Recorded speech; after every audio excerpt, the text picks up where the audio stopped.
A paz do Senhor para os irmãos e para as irmãs. Mais uma vez estamos aqui para compartilhar com os irmãos, com as irmãs, a palavra de Deus. Meu nome é Márcio Gomes, sou servo do Deus Altíssimo. Palavra essa que fica na carta do autor aos Hebreus, capítulo 12, capítulo 4, versículo 12 ao 13, palavra de Deus para a minha vida e para a sua vida. Diz assim, versículo 12, do capítulo 4 de Hebreus. Porque a palavra de Deus é viva e eficaz, é mais cortante do que qualquer espada de dois gumes e penetra até o ponto de dividir alma e espírito, juntas e medulas, e é apta para discernir os pensamentos e propósitos do coração. E não há criatura que não seja manifesta na sua presença. Pelo contrário, todas as coisas estão descobertas e patentes aos olhos daquele a quem temos de prestar conta. Oremos. Muito obrigado, Deus, por tua palavra, muito obrigado por tua graça, muito obrigado pelo teu perdão e por sua misericórdia sobre as nossas vidas. Sabemos que somos pecadores, somos falhos, mas a tua graça tem nos alcançado. Porque a tua palavra nos diz que se nós confessarmos os nossos pecados, o Senhor é fiel e justo para nos perdoar e nos purificar de toda injustiça. Nos ajude, ó Deus, a compreender a sua palavra. Nos ajude, ó Deus, a colocar em prática a tua palavra. Assim nós oramos e te agradecemos. Em nome de Jesus. Amém. Irmãos, nós tivemos aí no dia 31 a comemoração da Reforma Protestante. Martinho Lutero, no ano de 1517, colocou na porta ali da igreja, ali em Westminster, as 95 teses.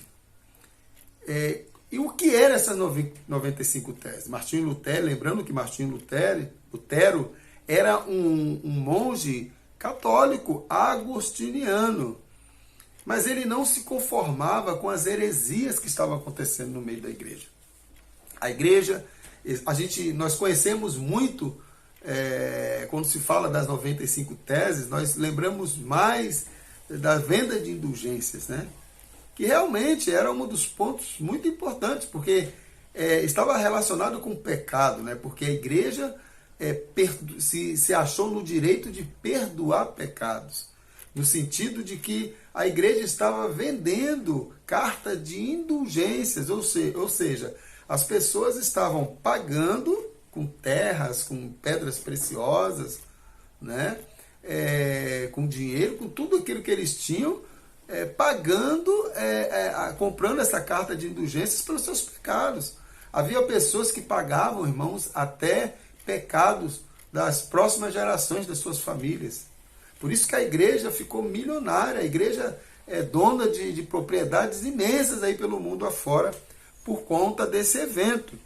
O interessante é que Martinho Lutero, ele tinha outras discordâncias com a igreja, né? A questão do comportamento da liderança religiosa. Martinho Lutero chega a escrever em alguns dos seus escritos de que ele foi visitar uma certa cidade, os padres, os clérigos ali, andavam pelas ruas falando em latim, porque as pessoas não compreendiam, a maioria iletrados, e eles falando coisas absurdas, né? Frequentando prostíbulos, uma coisa horrível. Então, a igreja estava totalmente corrompida, havia se afastado da centralidade das Escrituras. Martinho Lutero, ele foi perseguido pela igreja por conta disso. E aí, irmãos, o Papa Leão V, em 1520, ele convoca Martinho Lutero para ele se retratar com a igreja, para ele abrir mão dos seus princípios e dizer, não é bem assim, mudar a sua fala. E Martinho Lutero não aceitou. Ele permaneceu condenando o pecado, ele permaneceu exortando a igreja, apesar da liderança da igreja, né, quiserem isso, porque queriam continuar, era cômodo. A igreja estava lucrando, A igreja se tornou uma instituição política também. Então ela tinha autoridade, ela não podia perder essa autoridade. E a igreja acabou se corrompendo. A gente sabe que isso começou a acontecer desde a de Constantino, a partir do século III, século IV. Então o que aconteceu? Constantino, teoricamente, se converteu ao cristianismo, que na verdade não houve uma conversão, nós sabemos muito bem disso, né? Então, por acomodação política, ele não, a partir de agora não vamos mais perseguir a igreja. E lá na frente, logo um pouco mais na frente, o cristianismo foi instituído a religião oficial, né, do Império Romano. Então, e a partir daí, a igreja acabou tendo autoridade não só religiosa, mas também política. Então as pessoas que tinham, aí continua, as pessoas que começou lá, as pessoas que tinham dinheiro, pagavam para se tornarem clérigos, né? Botar seus filhos para serem padres, para serem autoridades também. E quem tinha mais dinheiro conseguia fazer isso. E começou a igreja a se corromper e se apostatar das escrituras. Então, a partir daí, o que valia mais era o que? A autoridade do Papa. O Papa, ele era um mediador entre Deus e os homens, já não era mais Jesus. Enquanto a Bíblia diz que há um só mediador entre Deus e os homens. Jesus Cristo, aquele que se fez homem. Paulo vai falar lá aos Romanos. Mas não, esse Papa, ele achava que tinha autoridade do céu. Então, tudo que ele dizia, vende indulgência, não tem problema. O Papa está dizendo que não tem problema. Vende pedaço da cruz, não tem problema. O Papa está dizendo que não tem problema. Os irmãos não veem alguma semelhança com os dias de hoje, não? Eu costumo dizer que se Martinho Lutero hoje viesse hoje, vivesse hoje, ele ia fazer calo nas mãos, irmãos. Ele ia fazer calo nas mãos de tanta tese que ele ia ter que escrever. É muito pecado no meio da igreja. É muita hipocrisia no meio da igreja, irmãos. A igreja se desviou dos propósitos de Deus. A igreja está abandonando as escrituras e seguindo sua liderança. E quando eu falo igreja, eu estou falando de nós, membros, corpo de Cristo. Estamos seguindo líderes. Tem pessoas que de um dia para o outro diz que é apóstolo. E o meu apóstolo teve uma revelação de Deus para a igreja. E a Bíblia fica de lado. Jesus ama a todos. O apóstolo falou que Jesus ama a todos. É mesmo? Jesus ama a todos, mas odeia o pecado. Vocês lembram da mulher samaritana? Quando Jesus chega para ela, mulher, onde estão os seus acusadores? Aí ela diz para Jesus, nenhum deles, foram todos embora. Jesus fala, eu também não te acuso. Agora preste atenção no que eu vou te dizer, viu, mulher? Vá e não peques mais. Então essa história de Jesus que ama a todos, venha e fica como está. Eu pratico isso, pratico aquilo, mas Jesus me ama do jeito que eu sou. Não tem problema. Tem problema sim. Você vai para o inferno se você continuar seguindo os seus próprios caminhos. Romanos capítulo 1 vai dizer que eles transformaram as verdades de Deus em mentira. Adorando quadrúpedes, adorando imagens, seguindo seus próprios desejos, as suas próprias paixões. E é isso que tem acontecido. As pessoas estão dando mais valor ao que a sua liderança fala do que o que a Bíblia fala. Porque não se fala mais da ira de Deus. Não se fala mais de inferno. Não se prega mais sobre pecado. Então a pessoa está frequentando a igreja, está tudo bem, vem como está, se veste, pode se vestir de qualquer jeito, não tem problema não. Não tem nada, esse negócio é para os pentecostais aí, que são mais radicais, né? Quando se fala de vestimenta, né? Essa coisa dele aqui, não, na nossa igreja é tudo certo. Eu venho, não tem problema não, eu vim assim, assado, não importa, porque não se ensina. Não se fala mais sobre conduta, sobre postura, sobre educação, sobre reverência na igreja. Cobrar reverência na igreja.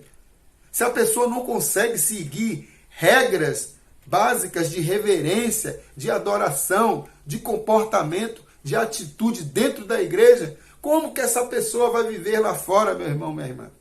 Como que essa pessoa vai viver lá fora? E eu não estou falando aqui de extremos, não. Não pode usar uma bermuda, né? Não pode jogar uma bola. Não estou falando disso, não. Eu estou falando de indecências. de coisas absurdas mesmo, que eu não vou nem entrar aqui em detalhe. Então, muita coisa tem acontecido na igreja.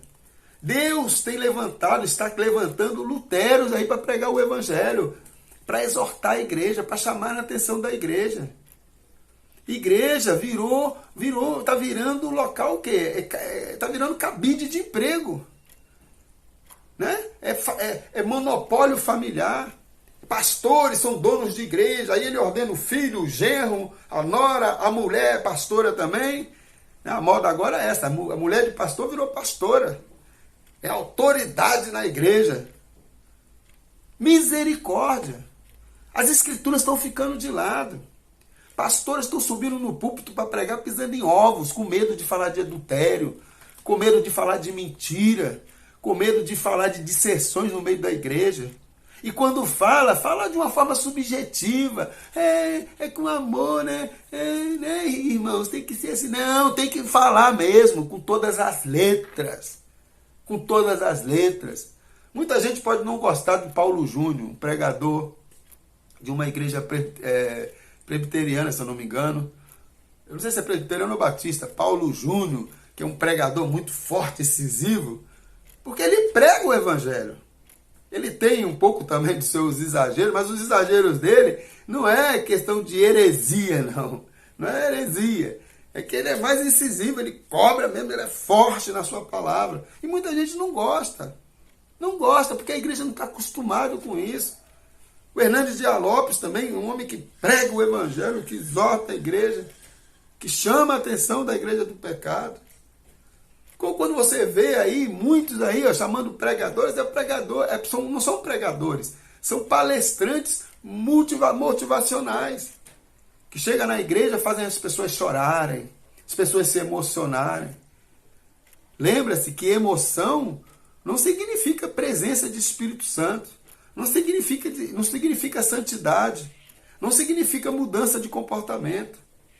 Lembre-se que batismo não significa que você verdadeiramente nasceu de novo. O que vai confirmar o que verdadeiramente você nasceu de novo é o seu coração diante de Deus. É Deus que vai testificar. Porque o batismo ali é simbólico. Você ser dizimista da igreja, o melhor dizimista, o mais atuante, também não vai te salvar. O que vai te salvar é o seu comportamento, a sua atitude. É seguir a Bíblia, tendo a Bíblia como seu manual de regra e fé. É isso que Lutero trouxe para a igreja. Justificação unicamente pela fé. Não é pelas obras, não é pelo que eu faço, não é pelo que eu vou fazer. Eu quero mostrar para pessoas. Tem gente que é assim. Tem gente que vive um evangelho de amostra. Eu tenho que mostrar para o pastor que eu sou, que eu faço, que eu mostrar para a igreja. Então, se eu não for à igreja, meu Deus, eu não for na igreja, eu estou desviado. Ele não consegue ser crente fora da igreja, ele só é crente dentro da igreja. Então ele precisa estar dentro do templo, ele precisa estar ali, não que não seja importante estar na igreja, né, irmãos? Os irmãos estão me entendendo, né? Mas a necessidade dele é estar na igreja. São os religiosos que estão dentro da igreja. Por isso que Isaías 29:13 é um texto fantástico. É um texto atualíssimo. Este povo que se aproxima de mim, com sua boca e seus lábios me honram, mas seu coração está longe de mim. O seu temor para comigo consiste apenas em mandamentos humanos que maquinalmente aprenderam. É isso que nós estamos vivendo. Uma religião sem Cristo. Pastores largando seus ministérios para se tornarem vereadores, prefeitos, deputados, os mesmos que iam para púlpitos e diziam que Deus haviam chamado eles para o ministério pastoral, para pastorear a igreja. Ministério pastoral se resumiu em quê? Em uma pregação. Eu prego no domingo, eu sou pastor da igreja. Eu prego na quarta-feira, eu sou pastor da igreja. É mesmo? O ministério pastoral é isso, meu irmão? Foi isso que você aprendeu no seminário? Foi isso que você aprendeu através das escrituras? Que ser pastor de uma igreja é pregar no domingo?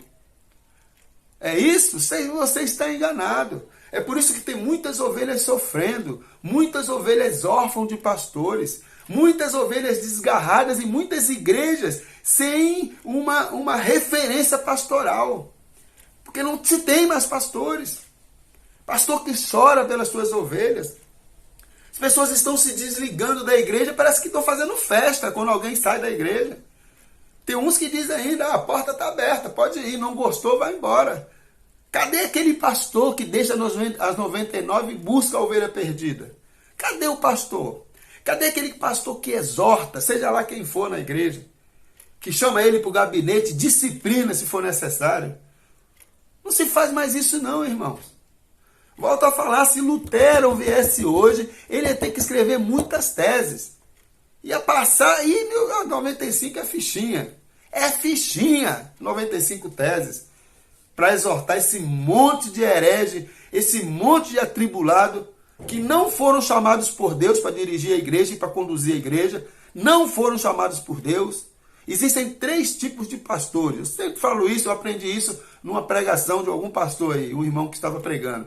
3 tipos de pastores. Primeiro, o que foi chamado por ele mesmo. Segundo, o que foi chamado por alguém, né? O famoso monopólio familiar aí, né? Pai, filho, primo, mãe, esposa.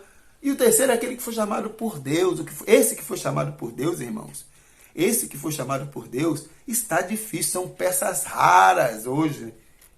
São peças raras. São raros aqueles pastores que pagam preço. Pastores aí que não olham para o salário que a igreja vai pagar. Não olham, não.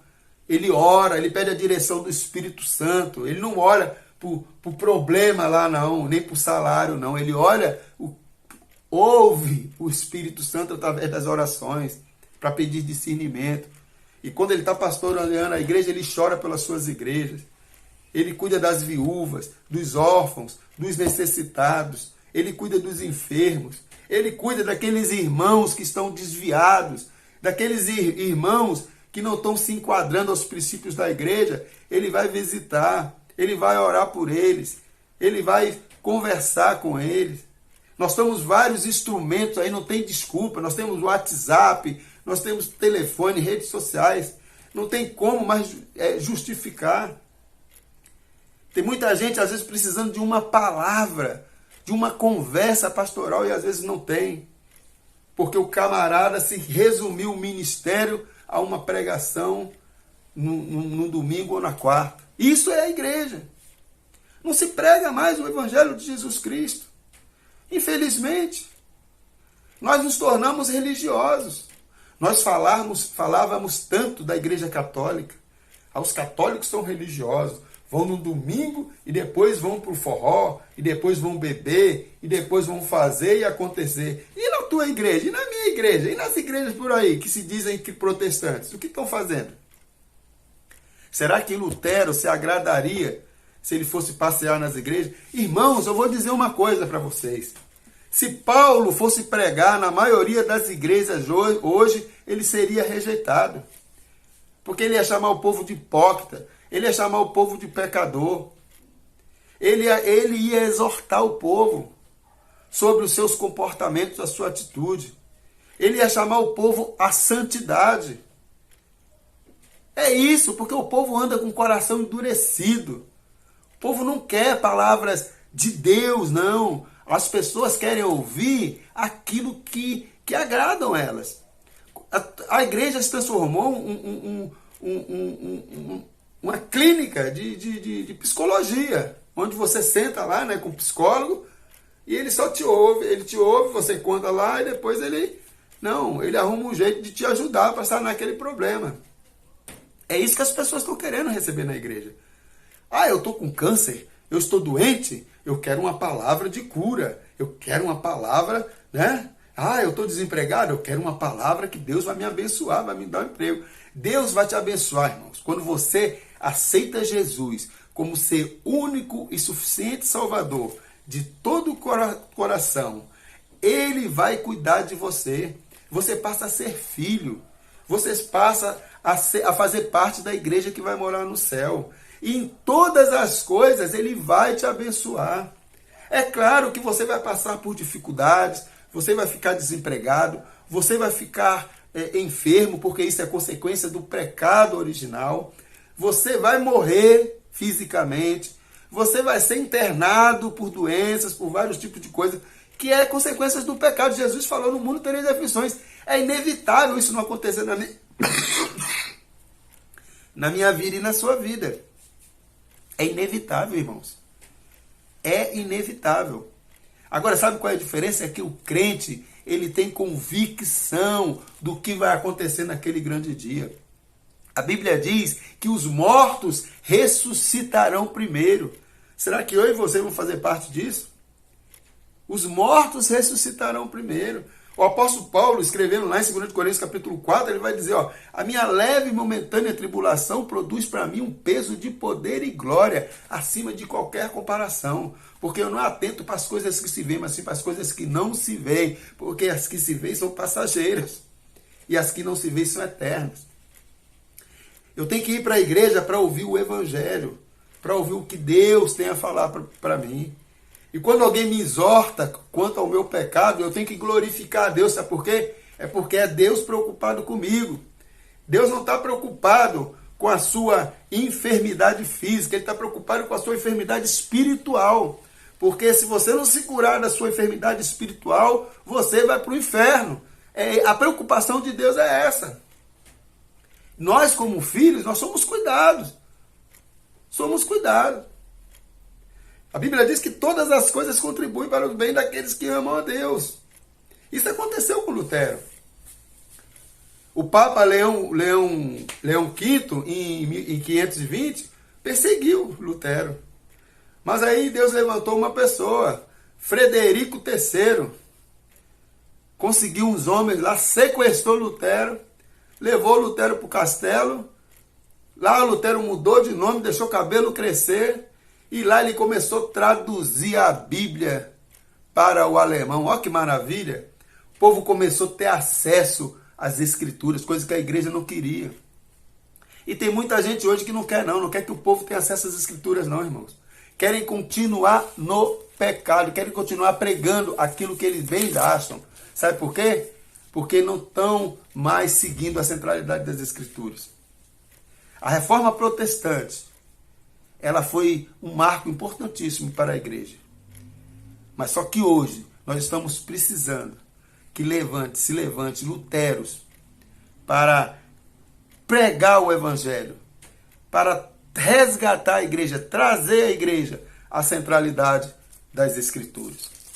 Vamos ver Hebreus 3, 7 e 8. Diz assim, assim pois, como diz o Espírito Santo, hoje, se ouvirdes a sua voz, e não endureçais o vosso coração, como foi na provação no dia da tentação do deserto.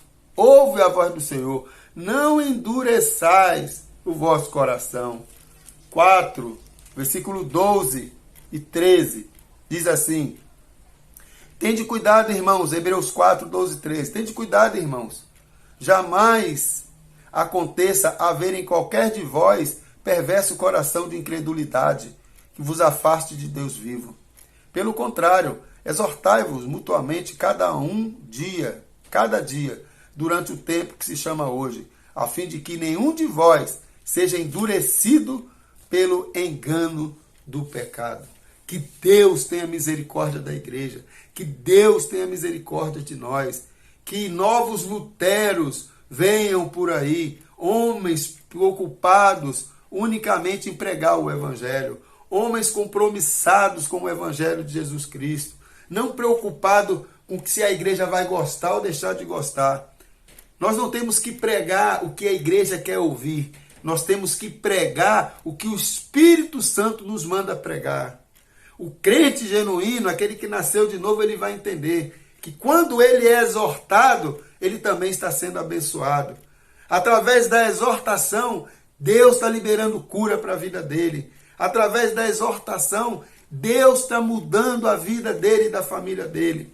Através da exortação, Deus está transformando a vida dele em todas as áreas das suas vidas. O verdadeiro cristão entende isso. E a nossa função, a minha função e a sua função, como servo e serva do Senhor Jesus Cristo, é pregar o evangelho em tempo e em fora de tempo, sem medo do que vão fazer, sem medo das perseguições, porque virão, as perseguições virão, sem medo das percas. mas sabendo que a nossa vitória é certa. A nossa vitória naquele grande dia, como está escrito aqui, ó, em Tessalonicenses 13, para me finalizar.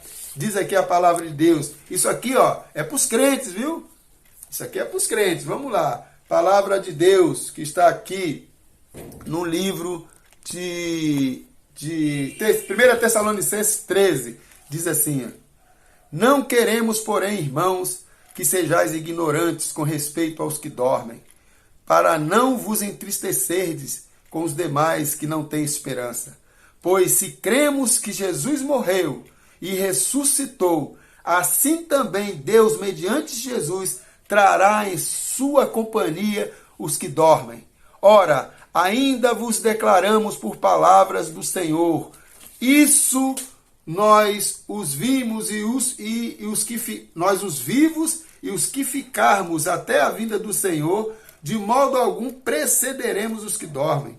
Porquanto o Senhor mesmo, dada a sua palavra de ordem, ouvida a voz do arcanjo e ressoada a trombeta de Deus, descerá dos céus e os mortos em Cristo ressuscitarão primeiro. Depois nós, os vivos, os que ficarmos, seremos arrebatados juntamente com eles, entre nuvens, para o encontro do Senhor nos ares, e assim estaremos para sempre com o Senhor. Consolai-vos, pois, uns aos outros com estas palavras. Lembrando que ele está falando isso para os crentes, os salvos em Cristo Jesus, aqueles que verdadeiramente nasceram de novo. E eu espero do fundo do meu coração que você seja parte deste grupo que naquele grande dia estará com Cristo em nome de Jesus. E que a graça do nosso Senhor Jesus Cristo, o amor de Deus e as doces consolações do Espírito Santo estejam presentes na minha vida e na sua vida, façando com que nós venhamos a compreender as verdades bíblicas para podermos aplicarmos em nossas vidas. Fique na paz, em nome de Jesus.